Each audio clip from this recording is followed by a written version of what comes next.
오늘 우리에게 주신 하나님의 말씀은 사도행전 2장 37절부터 41절 말씀입니다. 37절부터 41절 말씀입니다. 함께 읽도록 하겠습니다.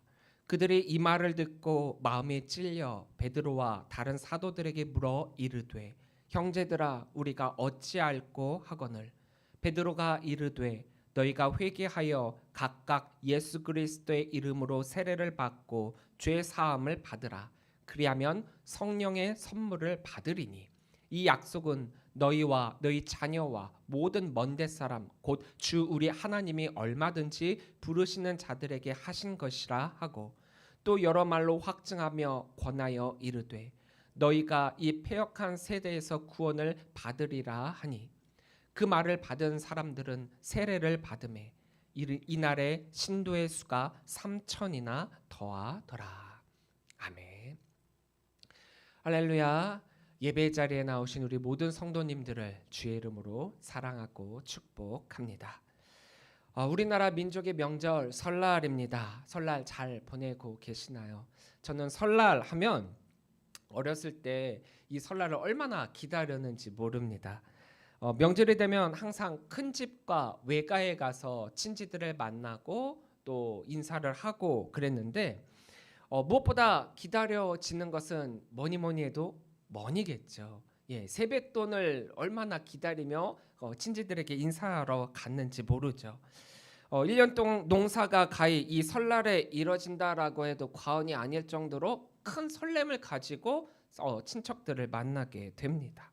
그래서 되도록 한 곳에 오래 머무는 것이 아니라 아주 잠깐 동안 장소를 이동해 가면서 바쁘게 움직여 여러 곳으로 움직일수록 많은 세뱃돈을 받을 수 있었기 때문에 어린 저는 그저 부모님이 어디에 인사하러 가자라고 하면 오케이 하면서 졸졸졸 잘 따라다녔죠. 아마 형제들 가운데 저만 유독 그렇게 따라다녔던 것 같아요.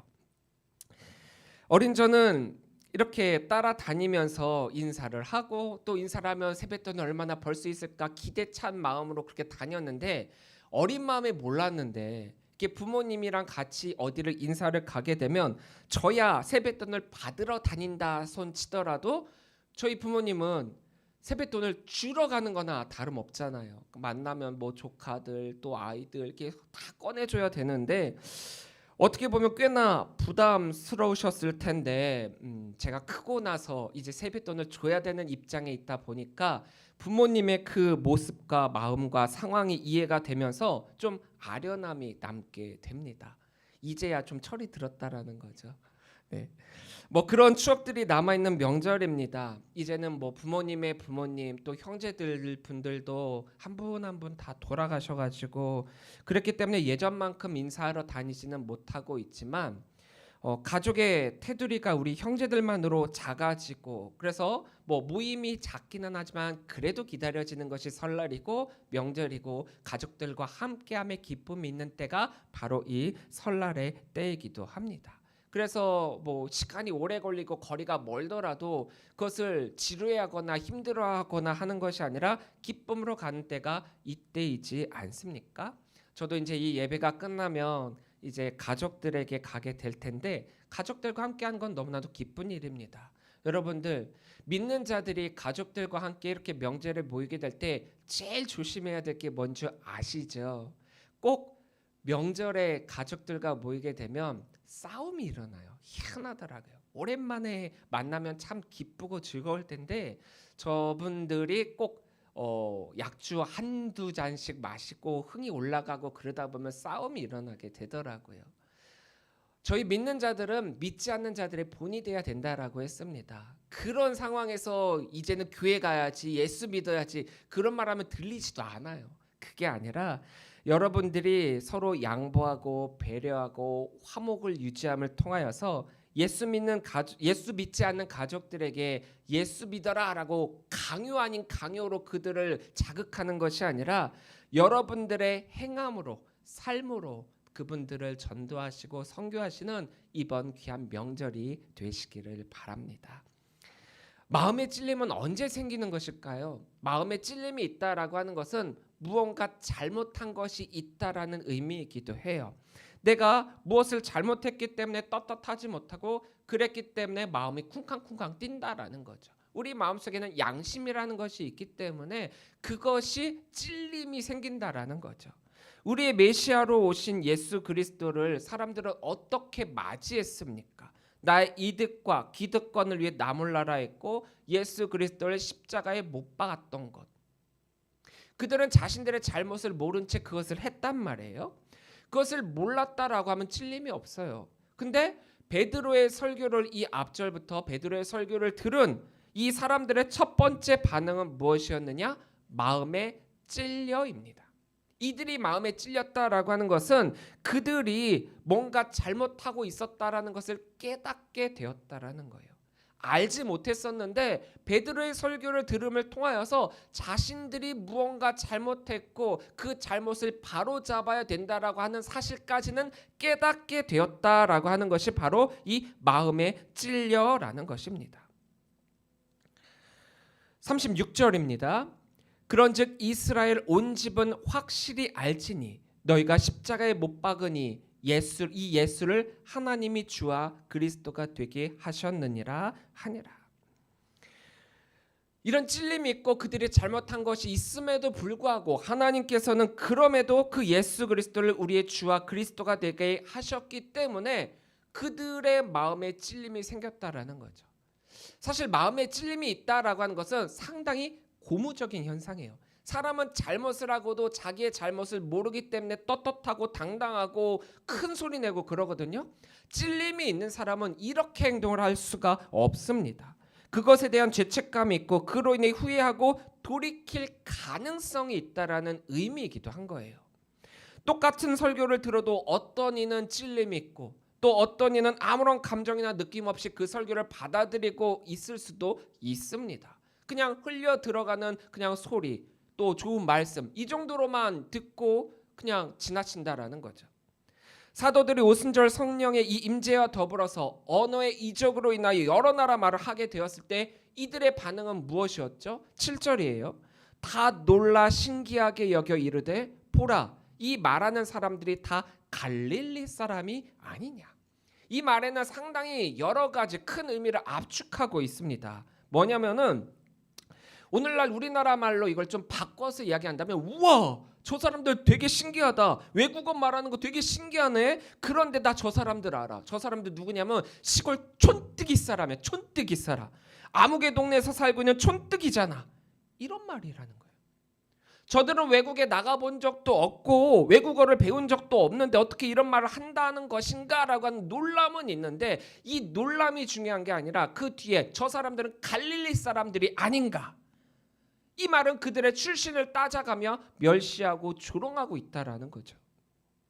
예수님이 많은 이적을 보이시며 선교하셨고 또 많은 이들이 그 예수님의 모습을 보며 놀라워하고 존경하고 있기는 했지만 그 예수님조차 고향에 가셨을 때 이런 멸시를 받으셨고 예수님의 성장배경을 알고 있는 사람들 또 예수님의 이러한 모습을 달갑지 않게 여겼던 이들 역시도 이 예수님을 깎아내리기 위해 사용했던 말이 뭐냐?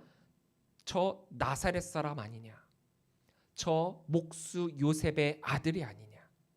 이렇게 하며 상대방을 깎아내리고 있다라는 거죠. 나와 비슷했던 혹은 별것 아니라고 여겼던 그런 사람들이 나보다 좀 높은 자리에 가게 되거나 나보다 더 뛰어남이 드러나게 된다라고 했을 때 그들을 깎아내림으로 인해서 나의 자존심, 자존감을 지키려고 하는 경향이 있습니다. 나는 그러지 못한데 저 사람은 정말 잘하는구나 박수치고 축하해 주는 게 아니라 본래적으로 우리의 성품은 내가 남보다 높이 되는 것보다 남을 깎아내림으로 인해서 내가 그들보다 높아지는 것을 더 선호하고 더 쉽게 여기고 있기 때문에 그런 것들도 있다라는 거죠. 이런 반응과 이런 마음을 가졌던 이들이란 말이에요.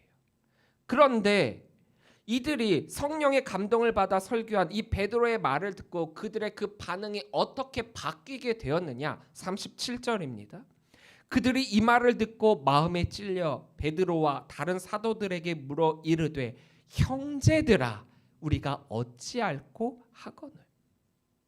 촌뜨기라 멸시하고 갈릴리 사람이라 조롱하던 예수님의 제자들을 향해서 형제들아라고 하는 호칭으로 바뀌게 되죠. 케리그마. 복음에 대한 케리그마는 생명력이 있기 때문에 거대한 반응을 이끌게 되어 있습니다. 제자들을 향한 첫 반응은 그들의 출신으로 인한 멸시였지만 그들의 입을 통해 선포되어진 케리그마는 능력이 있기 때문에 그들 스스로가 그들의 잘못을 깨닫게 되고 인정하게 되고 그들의 잘못에 대해 도리어 앞으로 어떻게 해야 되는지에 대해서 도리어 이 사도들에게 되묻고 있는 장면이 나오고 있는 것이죠. 복음은 새로운 창조입니다. 누구든지 그리스도 예수 안에 있으면 새로운 피조물이라. 이전 것은 지나갔으니 보라 새 것이 되었도다. 바울 사도의 이 말씀처럼 우리로 하여금 새로움을 갖게 하며 이 더 이상 옛것에 머물지 않도록 미래지향적 비전을 꿈꾸게 만드는 것이 바로 복음이라는 거예요.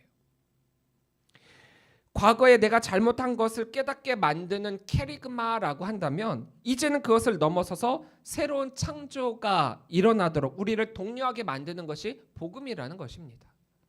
38절입니다. 베드로가 이르되 너희가 회개하여 각각 예수 그리스도의 이름으로 세례를 받고 죄 사함을 받으라. 그리하면 성령의 선물을 받으리니.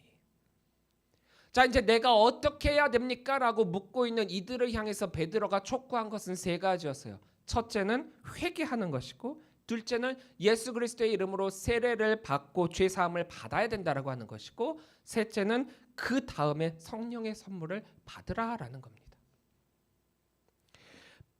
우리의 구세주요 메시아요 주님으로 오신 예수 그리스도를 십자가에 못 박혀 돌아가시게 만든 자들이 자기들의 잘못을 깨달아 구원받기 위한 첫 번째 과정이 회개라는 거죠. 예수님도 그렇고 예수님 이전에 오셨던 많은 선지자들도 그렇고 그들의 첫 번째 외침은 뭐였느냐? 회개하라예요. 회개하라. 회개는 돌이킴, 돌아감을 뜻하죠. 예수님으로부터 돌아섰던 자들이 다시금 예수님께로 돌아오는 것. 또 세상을 향해 바라보며 예수님께 등 돌렸던 자들이 다시금 등을 돌려 예수님을 바라보며 예수님과 같은 것을 바라보게 되는 것. 그것이 회개라는 겁니다. 두 번째 과정인 세례는 무엇이냐? 바로 예수님께 내 삶을 내어 맡기는 결단입니다. 나는 죽고 예수로 사는 삶이 바로 세례라는 거예요. 그런데 회개 없는 세례는 말이 안 되죠. 회개가 수반돼야 세례를 받을 수 있다라는 겁니다. 예수님께 돌아와 예수님의 사람으로 거듭남을 결단하는 것이 세례라고 했는데 이 과정이 없고 이게 회개라고 했는데 이 회개 과정이 없고 예수님 빠지고 예수님이 어떤 분인지 망각한 채 예수님의 사람이 된다라고 하는 것은 뭔가 말이 맞지가 않잖아요. 예수님을 바라보고 또 예수님이 보는 것을 같이 바라보는 그것이 회개라고 했는데 이 회개 과정 없이 나는 딴 거 보고 있어요. 난 딴 생각하고 있어요. 예수님과 생각이 전혀 달라요. 난 예수께 등 돌리고 있어요. 그것이 과연 진짜 세례일 것일까요? 성령을 받기 전에 예수님의 부름에 따라 예수님의 제자가 되었던 12 사도조차도 성령을 받기 이전에 어떤 일들을 행했습니까? 예수님께 잘못된 메시안관을 가지고 있었고 그릇된 신앙관을 가지고 있음으로 인해서 예수님이 고난받으시고 십자가에 달려 돌아가셨을 때 뿔뿔이 흩어지고 부인하고 도망치고 어떻게 보면은 가장 가깝고 믿었던 자들에게 믿는 도끼에 발등 찍히는 일들이 일어나게 되지 않았습니까? 회개가 없는 세례는 단순히 세례라는 의식에 참석한 것뿐이라는 거예요. 회개를 통해 예수 그리스도의 이름으로 세례를 받은 사람들만이 그 사람들이 진짜 그리스도인으로 바뀌게 되어 있습니다. 그리고 그들이 성령의 능력을 통해 참된 증인이 되는 변화를 그들은 경험하게 되어 있습니다. 베드로의 설교를 들은 이들의 반응은 마음의 찔림이다라고 했는데 이것을 바꿔 표현하면 마음의 고통스러운 충격이다라고 할 수 있어요. 그 고통을 없앨 수 있는 방법은 바로 회개와 세례이며 이어서 성령의 선물을 받는 것입니다. 회개는 구체적인 행동으로 표현되어야 하는 거예요. 말로만 뭐 나 회개했다, 잘못했다 이게 아니라는 거죠. 변화가 수반되어야 된다라는 겁니다. 내가 잘못했고 나의 부도덕함을 아파하고 괴로워하는 그것이 회개가 아니라는 거예요. 그냥 깨달은 것뿐입니다. 아, 이거 좀 잘못된 거구나 라는 것으로 끝난 거지 회개가 아니라는 거죠. 지금 이 사람들도 마음에 찔려라고 했을 때 자신들이 잘못을 하고 있다고 또 아파하고 고통스러워하고 있다라는 것, 그러므로 인해 사도들에게 묻고 있지 않습니까? 현재 이들의 아픔은 나의 의로운 삶이 무너졌다라고 하는 절망이에요. 그러니까 도덕적으로 뭔가 내가 잘못을 했구나라고 하는 깨달음 정도까지지 잘못을 깨달았다라고 하는 그것이 회개는 아니라는 거죠. 하지만 그것으로 끝나는 것이 아니라 우리가 하나님께서 열어놓으신 그 구원의 그 길을 거부했다라고 하는 그것과 또 예수 그리스도를 제대로 알아보지 못하고 제대로 따르지 못하고 또 제대로 섬기지 못했다라고 하는 그것을 아파해야 하는 그것, 그게 진짜 회개인 것이요. 그런 다음에 예수님의 그 길을 뒤따라가겠노라 결단하는 것이 세례라는 것입니다. 그러면 그 사람은 성령의 선물로 말미암아서 새로운 삶, 새로운 변화된 삶, 새로운 피조물의 삶으로 이전과는 전혀 다른 변화가 수반되게 되어 있습니다. 즉 변화가 수반되어지지 않는 회개와 세례 그리고 그리스도인의 삶은 반쪽짜리 삶이라고 할 수 있다라는 거죠. 왜냐? 성령이 함께하는 사람이라면 변화는 당연한 거예요. 변화는 당연합니다. 그 변화가 일어나지 않았다면 성령을 받은 것이 아니고 성령을 받지 않았다라고 한다면 반쪽짜리 그리스도인이 될 수밖에 없기 때문입니다. 하나님은 이 땅의 모든 사람들을 부르시고 계시죠. 그렇게 어떻게 보면은 가장 위기의 시기라고 하는 이때가 가장 은혜의 때이기도 합니다. 모든 이들이 하나님의 은혜를 받을 만한 때라는 거예요. 그 어떤 사람이든 성령의 선물을 받을 수 있는 길을 열어두셨으니 얼마나 감사한 일입니까? 그런데 그렇게 주시는 선물임에도 그것을 받을 만한 사람들만 받고 모두가 제대로 받지 못한다라고 하니까 참 안타까울 따름입니다. 이 땅에 복음을 듣고 구원받아야 할 사람들 참 많이 있습니다. 그런 시대예요.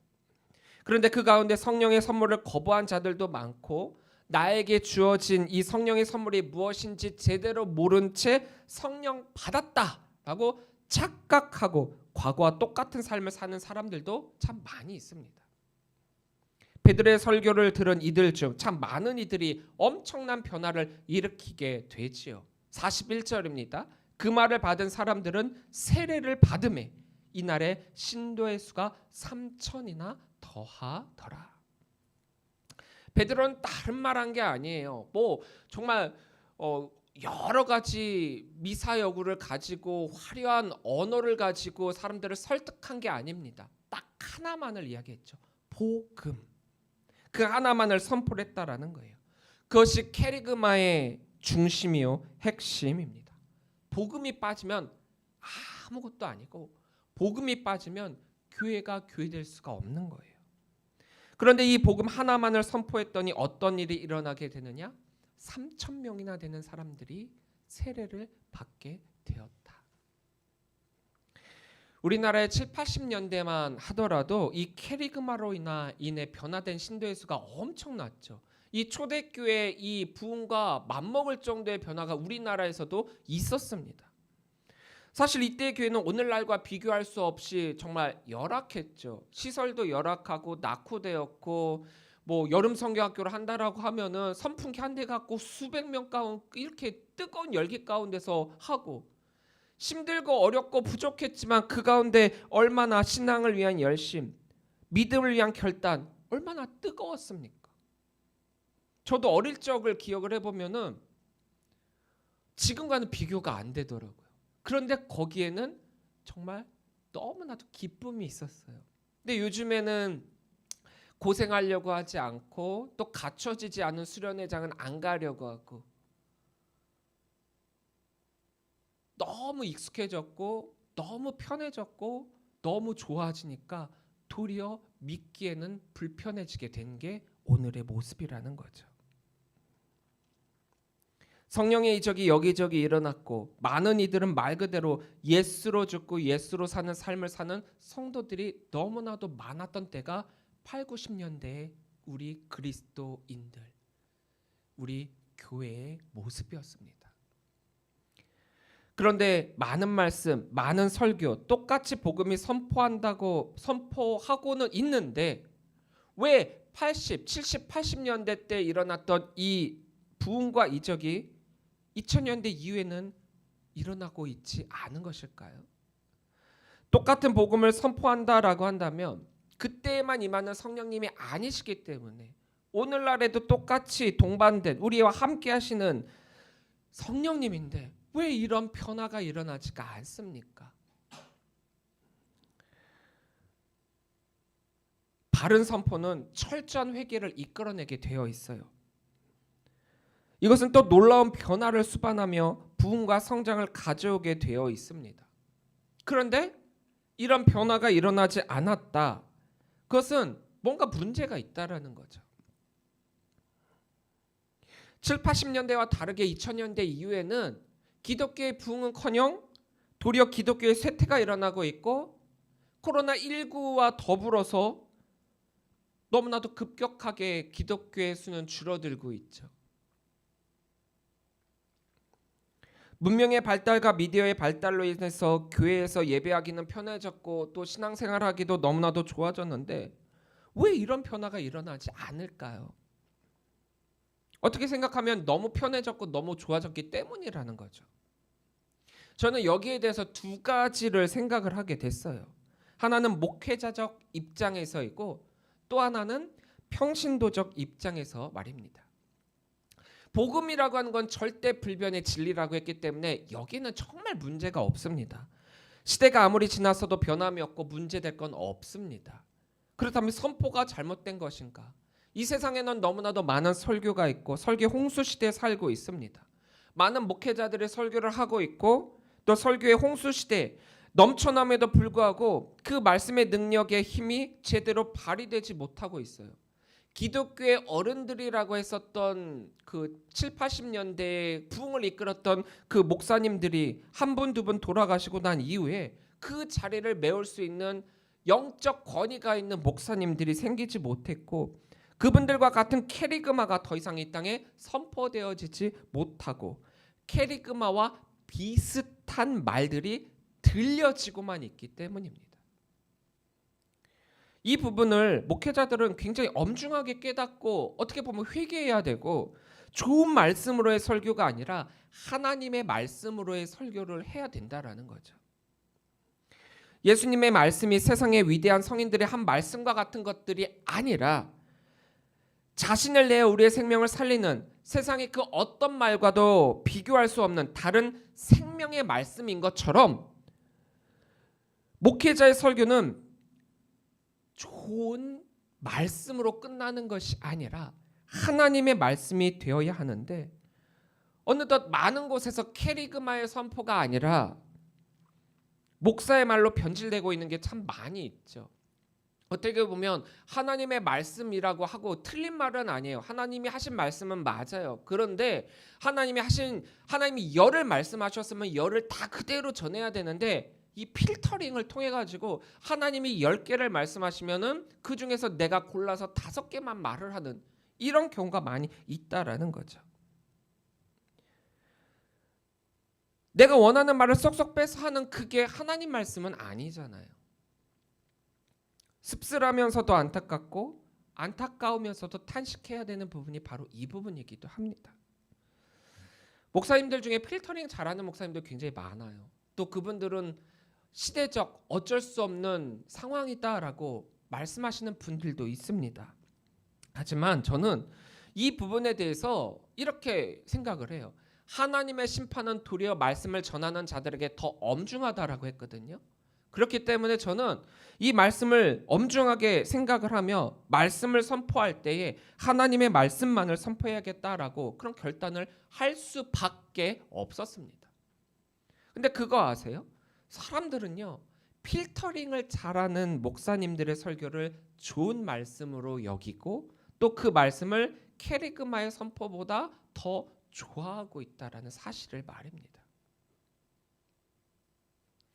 평신도적 입장에서의 문제점을 살펴보면 캐리그마의 선포를 듣고 그들이 진정한 회개를 해야 되는데, 물론 먼저는 1차적으로 목회자들의 캐리그마의 선포를 하지 못하는 것도 있지만 그거를 들었음에도 불구하고 회개하지 못한다라는 문제점도 있습니다. 회개를 못해요. 그러면 그 다음에 일어날 진행 순서로 넘어가질 못한다라는 거죠. 즉 성령의 선물을 받지 못하게 되고, 그래서 그리스도인으로서의 변화, 증인으로서의 변화, 세상 사람들과는 다른 예수님의 사람으로서의 삶을 살아야 함에도 불구하고 예수를 믿기 이전과 이후, 회개를 하기 이전과 이후, 교회 다니기 이전과 이후 똑같고 변화되지 않고, 아니 도리어 더 약삭 빠르고 샘계산으로 세상의 질타 손가락질을 받는다면 어떻겠습니까? 또 교회 내에서 교인들끼리의 다툼이 더욱 심해지고 질투하고 시기하고 서로 상처 주고 예수님이 하라고 하신 모든 말씀을 반대로 하게 된다면 어떻게 되겠습니까? 부흥은커녕 도리어 패망의 길을 걷게 될 뿐이겠죠. 부흥이 일어나지 않는 시대에 살고 있다라고 하는 의미는 목회자가 제대로 된 선포를 하지 못하고 있고 또 그리스도인이라고 하는 사람들이 제대로 된 회개를 하고 있지 않으면서 성도인 채하고 교회에서 종교 생활을 하고 있기 때문이죠. 자, 이제 문제의 진단이 되었고 해결 방법도 알게 되었습니다. 그동안 전도와 선교가 교회 부흥의 가장 중요한 것으로 여기고 성장이라고 하는 그거 하나만을 매달리며 붙들고 나갔기 때문에 질적인 것보다 양적인 것에 너무 매달렸던 경향도 없지 않아 있었어요. 하지만 그 이전에 먼저 수반되어야 할 것이 목회자는 제대로 된 캐리그마의 선포를 해야 되는 것이고 또 복음을 받아들이는 자 쪽에서는 캐리그마의 선포를 들었을 때 제대로 된 회개가 그 안에 있어야 된다라는 사실입니다. 사랑하는 성도 여러분, 부흥이라는 거 한번 경험해 보고 싶지 않으세요? 저는 어릴 적에 부흥이라는 것을 제가 있던 교회에서도 경험을 해봤어요. 정말 말씀을 하기만 하면 우르르르 사람들이 몰려들었고 또 부흥회 같은 거, 요즘에는 부흥회 많이들 참석 안 하는데 부흥회를 하기만 하면 거기에 뜨거운 역사가 일어났던 것을 눈으로도 봤고 경험도 했습니다. 저는 목회자로서 하나님의 부름을 받고 이 선교의 자리에 서게 되었을 때 지난주에도 말씀드렸다시피 저희가 선지자적 입장에서 선교를 할 때 정말 부흥을 경험하고 싶어요. 물론 큰 교회에서 하는 부흥도 있고 작은 교회에서 하는 부흥이 있는데 큰 교회에서의 전도와 선교, 부흥 이런 것들은 경험을 해봤고 저는 지금 또한 현재 이 자리에서 부흥을 경험하고 싶습니다. 이거는 욕심은 아니라고 생각을 해요.